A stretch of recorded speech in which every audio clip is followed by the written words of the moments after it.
Hello and welcome to the latest episode of the 2021 BHCSD Blitz, where we'll be covering all that's happened this spring sports season thus far. I'm your host, Anshar Vadi, alongside my co-pilots, Drew Krevlin, Evan Weiss, Jesse Wild, and Brian Zing.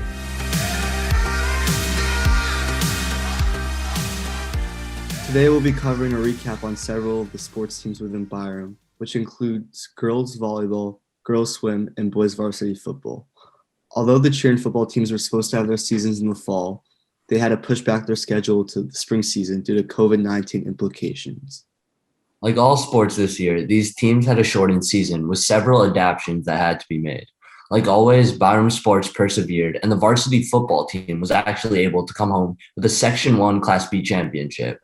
Under Coach Carpenter, the talented team became the first undefeated football team in over 30 years and its first section title in team history at Byram Mills High School.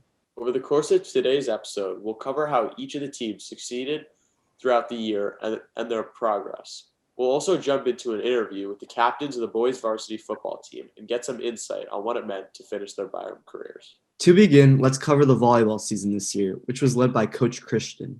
The volleyball team came into the season with an experienced and talented roster.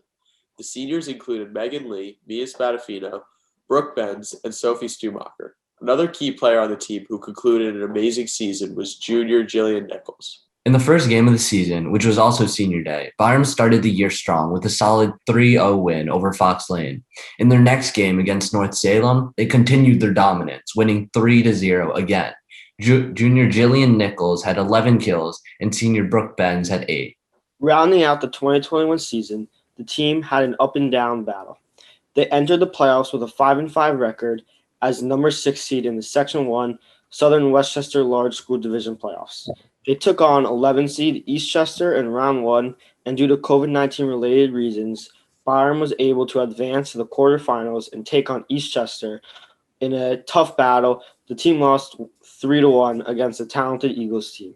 We'd like to congratulate the seniors on the team for completing their Byram careers and the team for persevering through a strange 2021 season. Next up, let's talk about the varsity girls swim team. Like the boys varsity swim team, this year, the girls had a huge change in scenery with all virtual meets. Their competitions were certified by 2 officials that confirmed that Byram swam and timed themselves fairly. These times that swimmers logged for each race and recorded into Section 1 database. These finishes then got compared to whichever school Byram was competing against on Zoom. The team with the fastest times are declared the winners. To finish the season, 5 seniors were able to compete in the regular season swim meet at Purchase College. Callie Higgins finished 14th in the 100-meter breaststroke, and Nicole Ramirez finished 18th in the 200-meter individual medley. What a great way to finish out the season. Last but not least, let's talk about the success of the boys football team this season. Byram Hills got their 3rd championship win in 2021 after the boys football team beat Westlake 35-14 in a home win. Boys soccer, basketball, and football team all finished on top within their sections and took home the championship trophy this season. Falling in the Section 1 Class B championship game in 2020, Byram Hills had to wait a year and a half to get another crack at Ardsley. In the final game of the regular season, Byram beat Ardsley 21-7 to cap off a 5-0 record. Senior running back Matt Weiler rushed for 130 yards on 24 carries and added 2 sacks on defense. Weiler rushed for 592 yards and 7 touchdowns on the season. On the Bobcats' first possession of the third quarter, Fruehling broke loose on a 4th and 1 for a 26-yard gain down to the Westlake 15. Senior captain Matt Weiler then walked in from 5 yards out. Senior captain David Gold's PAT gave Byram a 21-14 lead with 9 minutes and 28 seconds left in the third quarter. From then on, it was smooth sailing for the Byram team. Several possessions later, Fruehling found senior receiver Ben Weinhoff on a 19-yard pass, which set them up for a touchdown drive to put them up 28-14 midway through the game in the 4th. Fruehling ran for a touchdown, putting them up by 21 to finish off the game. So we are here right now with all of the football captains from the championship team besides Stephen Franco, because unfortunately he could not make it. First off, I'd like to congratulate you guys on the undefeated and championship season and for having a successful year. You guys all did amazing and should all be very proud of yourselves. So first question, Eli and Hayden, because you guys are right there on my screen. Obviously, the season hasn't been like any other with the pandemic and all of its effects. how has COVID affected football for you guys, and how have you coped with uncertainties? With the pandemic, I think it certainly affected our season. Like there were some things that we missed out on, like just like hanging out freely, like not wearing masks, like when we're not on the field, and like especially like usually football comes with like the in the school vibe, like you're just walking around the school, you feel like big man on campus. Like after school, you get a snack. We're all in the cafeteria, and then you go down to the locker room. We have music bumping, and like it's just a good time. So we missed out on that, but like otherwise, like especially with COVID, we did a great job. We didn't get quarantined at all, and so like it had a little impacts, but I think not anything that was drastic. Overall, you guys went 6-0 and easily beat most of your opponents. But can you guys speak on the success as a team and how were you able to achieve what you guys did, like your mindset just going into it? I think something that kind of led to our success was just with COVID happening and the uncertainty of having a season, we all just kind of had this appreciation for the game and the appreciation to come out and be able to practice every single day and have a game every week. So I think with that, it kind of led to just all these kids buying in and just, wanted to be the most successful team we could be. So I think that was also a key factor. Nice. All right. This question's for Goldie, the one and only Goldie. You guys lost a ton of key seniors from last year. That was a large factor to last year's team. As you guys were the seniors and captains on the team this year, how did you guys guide your teammates and fill in the gap of last year's players? Losing kids like Dominic Pica, Cole Pica, Nick Fry, Tommy G, it was tough, especially at the top with Dominic really controlling everything from offense, defense. That kid knew everything, everywhere we were supposed to be. But I think this year, the real special thing is the six of us, including Steven, didn't actually have to do that much when it came to leading. We had 10 other seniors on this team who could have been captains all on their own. There was not a single other one of them who I thought wasn't a leader on this team. And especially some of our guys who played both ways. We had 11 seniors start some games.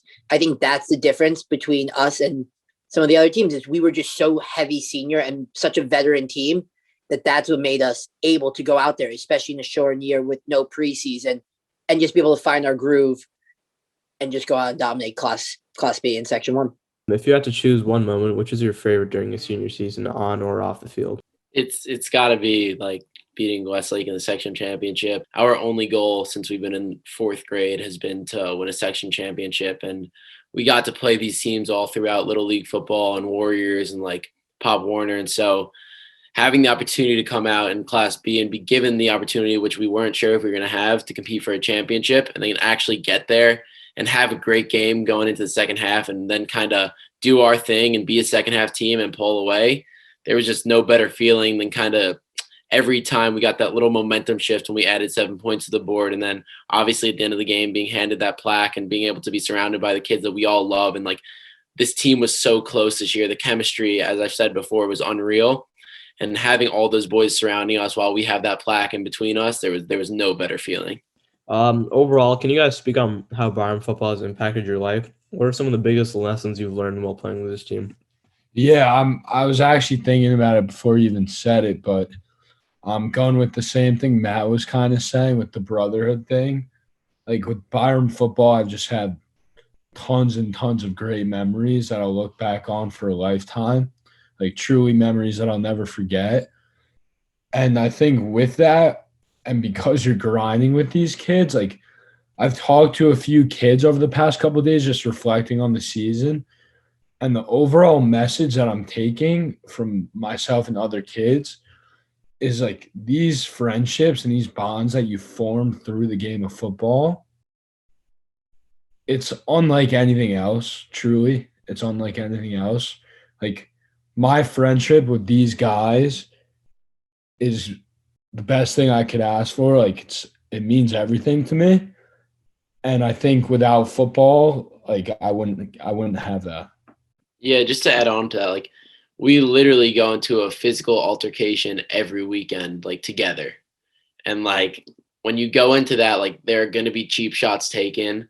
There are going to be hard hits made. You're going to have up and down throughout the game. And like when you constantly are getting picked up by these like 10 other guys around you, and then you walk over to the sideline and you're getting picked up by 25 other guys who are itching to get into the game, like that creates a bond that Eli's talking about that you can't get from anything else. What's a message you'd like to send all the younger players, whether they be on JV or varsity at Byram Hills, who still have a couple years left to play sports at the high school? What I gotta say to these young kids, your time's limited, boys. Your